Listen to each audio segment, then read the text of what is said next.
전국 구도심 곳곳에서 재건축, 재개발이 활발한 가운데 경기도 성남시 상대원동도 민간 재개발이 한창입니다. 그런데 이 지역에 속해 있던 교회 3곳이 보상은커녕 강제 집행 철거 위기를 겪고 있다고 하는데요. 최리진 기자가 취재했습니다. 경기도 성남시 한 도로. 거리로 내몰린 교인들이 예배를 드리고자 임시로 만든 예배 처소입니다. 교회 입구로 들어갈 수 있는 통로는 철문으로 막혀 있습니다. 이 같은 상황을 겪고 있는 교회가 3곳이나 있습니다. 16일 오전 성남시 상대원 2구역 민간재개발 지역에 속해 있는 성광교회, 성안교회, 상대원 침례교회는 재개발로 인한 보상은커녕 강제집행 철거 위기를 겪고 있다며 기자회견을 열고 도움을 호소했습니다. 교회들은 조합에서 교회가 소유한 기존 토지 가격을 인근 지역 매매가보다 낮게 책정한 반면 배정된 종교부지 매입가는 인근 시세보다 2.5배 이상 터무니없이 높게 책정했다고 밝혔습니다.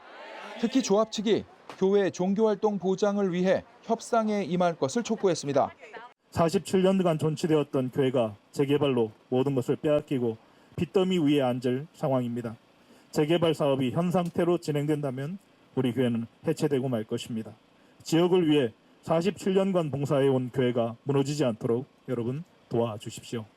헌법이 보장하는 종교의 자유를 강탈하지 말고 우리 교회가 소유했던 분량의 땅 위에 교회를 다시 세워 종교의 자유가 보장되어 있는 대한민국에서 50년이 넘도록 신앙생활을 해온 우리 성안교회가 지역사회에서 복음을 전하고 봉사활동을 할 수 있도록 조치해 달라는 것입니다. 조합의 수정과 협상을 수차례 요구하는 동안 조합 측은 부동산 명도단행 강제집행 가처분을 신청했고 재판부가 지난 8일 이를 인용해 교회 점거, 대치 상황이 이어지고 있습니다. 조합의 강제 집행을 막기 위해 철제 방음막과 철조망으로 교회에 울타리를 만들고 전 성도들이 생업을 마다하고 교회로 나와서 성전을 지키기 위해 조를 짜서 24시간 교회를 지키고 있습니다. 한국교회 재개발연구소 이봉석 소장은 현행 도시정비법에는 종교시설에 대한 보상 규정이 없어 조합 측과의 협상밖에 없다며 한국교회가 도시정비법 개정과 지침 마련을 위해 힘을 모아야 한다고 지적했습니다.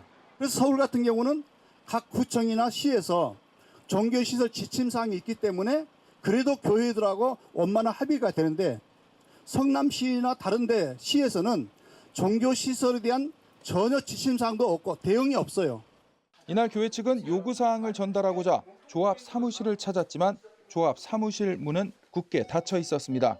취재진도 조합 측 입장을 듣기 위해 수차례 연락을 시도했지만 답변을 들을 수는 없었습니다. 교회 측은 같은 날 성남시청에도 방문해 요구사항을 전달했습니다.